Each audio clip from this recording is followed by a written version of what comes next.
may dalawang buwan na. Pag tumog-tunog po, nang, parang nanghihina ako, tapos masakit. Naku, yung ano mo, yung kalso ng ano mo. Yun po. Kasi sa basketball po, parang Ganun mo nga, ganun mo nga. Hindi yung tuturuan mo. yun naman po. Lumuwag na yung ano Parang mo nga. maliliit na bilang ng tinuturos. Lumuwag na yan. Hindi na mawawala yung tunog yan, pero yung pain ang mawawala. Over sa tapilok to. Kasi Uber sa- pagka na po yun sa basketball po, pagka-apa ko po, yun po, ito po tumunog po. Tumunog, no? Yung sakta po yung naman. Ayan, no? Ganito yung paa natin. Idol. Ayan yung paa natin. May mga ganito. Itong nasira sa'yo, maaaring na pati dito. Maaaring na pati dito. Yung narinig mong tumunog. Yung itong dulo na to. Ito yan, oh. Yung ito. Ito. Oo, yan po. Yan. Ito yan, oh. Yung maliit na po. Fibula. Maaaring na pati dito. Kailangan niya mapayamaray mo para lubusang mainin yan. Ang mangyayari niyan, siyempre katagalan, hindi mo napapaayos. Hindi na, lalong lalakas yung tunog niyan, hindi na mawawala yung tunog talaga niyan. Pero pagka makakadagdag na kasi dito sa talus joint, kasi imbalance na yung lakad mo. Parang palaging naiilang. Oo po, ganun nga po. Parang palaging naiilang. Ngayon, siyempre, katagalan, maghihilom din yan. Maghihilom din yan. Mawawala na yung talagang sobrang laki ng paga. Pero, magdudusa ka sa mga yung mga bigla. Kailangan yan, pag magsasapatos ganyan, medyo hapit. Hindi pwede yung loka, tapos maglalaro ka. Tutunog-tunog yan. Doon ka bata ka pa, makakalaro ka pa. Pero nga, ang worst case scenario niyan, yung mga itong mga napatid-patid na mga maliit na ligaments dyan. Hindi ko pa sure pero yun ang diagnose, yun ang ko sa'yo. Pagtatansya ko kasi, based sa nakahawakan natin, based sa nakikita natin, pumapalag eh. Pumapalag, gumagano, parang yung pinaka kapit niya, parang may nawala, sige, gano'n. Yun nga po, tumutunog po. Pagbigaan, parang Idol, ito kailangan to. May MRI mo para mapa-opera kung anong ligaments o ano. Sumasakit ba siya? ano po, pag yun nga, pag biglaan nga po tumutulog, doon po siya sa sasakit. Pero pag hindi, Sige, higa ka. Tignan nga natin, pag-uwi natin. Pero sa tansya ko, idol, baka hindi naman wala yung clicking kasi hindi siya yung sa buto eh. Hindi siya sa buto, yung mismo. Yung mga yan, yung mga nakakapit na yan, yan yung mga tumutulog. Kaya tignan mo malambot oh. Ayan oh, malambot. Malambot sa ibabaw. Ito yung pinakabuto sa loob. Pero ito, kumpara rito, tignan mo, ang payat. oo nga po, yun nga. O yung sabi ko nga, yung mga ligaments na yun, mahalaga rin kasi yun. Yun na nakakapit sa paa natin. Yan. Mga ilang taon mo na ba ito, ilang taon ka na ba nadali ng gano'n? Ano lang po yun, nung April lang po, 2 buwan. April lang?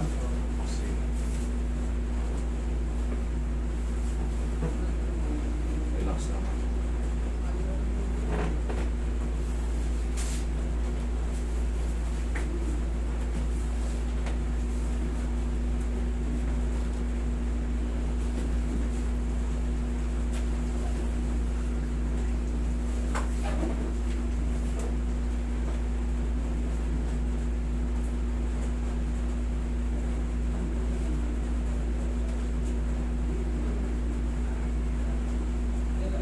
Wala nang sabit. Wala nang sabit na siya. Tignan natin, pagka tinry mo itakbo, kung sasakit siya, tignan natin. Tapos to, lagyan mo palagi ng to, i-grip mo to. Pag maglalaro ka, kahit pa paano, kapalan mo medyas mo, o kaya may panloob kang bandage sa manipis. Para palagi siya nakaganyan, establish siya na ganyan. Kasi pag nagpi-play siya, pag natapos ka maglaro ka, sa kakagalaw-galaw nun, mamamagayan. Yun nga po, parang after training ko palagi, parang Namamaga. parang namamaga. Yun. Kasi nga magkakaroon siya ng tinatawag na tendinitis. Overuse. Kasi nga palag siya ng palag, kada ano mo ganun ng ganun. Dapat, hindi naman talaga dapat ganun ng ganun. Kaya nga ang gagawin mo nito, didepensahan mo na to.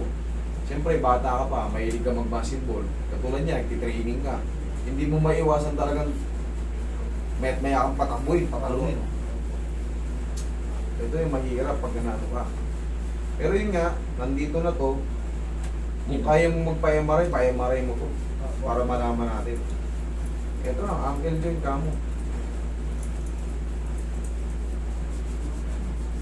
Kaya kung mawala yung sakit, i-rest mo muna. May liga ka bang sasalihan ngayon? O varsity ka ng isang ano? Opo, parang sir po. Training po sa school na base. No?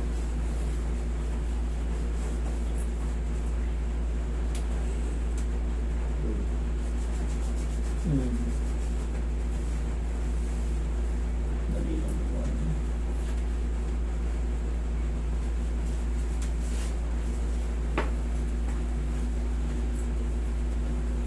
Roy, so Roy. Para iba na yung whiskey.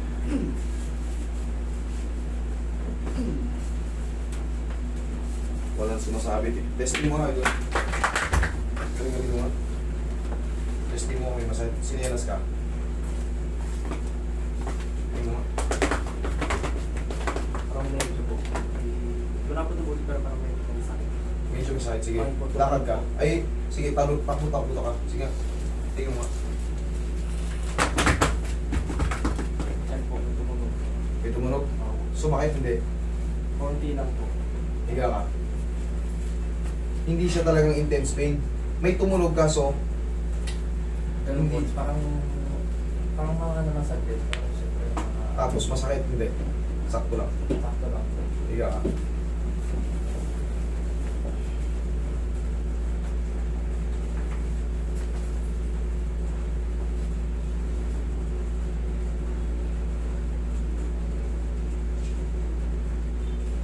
Yun. Yun po, may tumunog. Yun. Yung pag ganito. Yan po. Hindi. Tit nga. Ito. Nag-swing. Pero hindi yung buto idol. Okay pa to. Makakaano ka nito. Makakalaro ka nito. Litit lang to na ano. Maaaring na napatidan siya ng maninit. Nagkaroon siya ng partial tear before. Pero i-hold mo lang to. Hindi siya totaling ano kasi alam mo kung buto to, pag dinislok, pag ginanong ko tong fibula mo, tumunog, mamimilay ka talaga ng todo. Ito, parang naglaman lang to, ayan o. Opo. O, ayan o. Masakit hindi. Konti lang po. Konti, bearable, kumbaga, kayang-kaya. Makakalaro ka nito. Ang problema lang, titisin mo lang may sounds. Kung hindi mo, kung ayaw mo ng ganito, i-opera to, dudugtungin to, ihigpitan to ulit. Yun lang. Base sa akin. Pero hindi ako hindi ako perfecto. Paano mo pa rin sa orto? Opo. Itong na ano ko nito eh. Wait. Hindi naman to yung gumagalaw mismo eh. Itong fibula. Opo. Dito siya sa kabila. Yun nga yung mga nakakapit.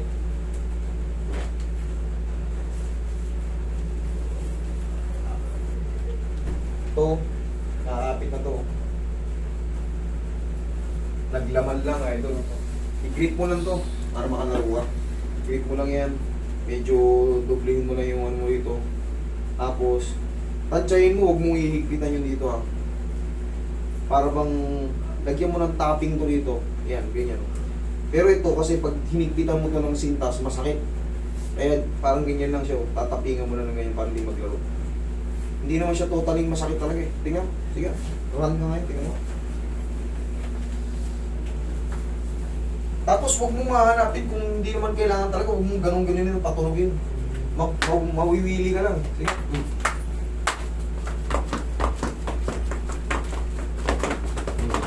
Okay? Okay po. Okay naman, di mo kita mo. Adjust lang. Idol,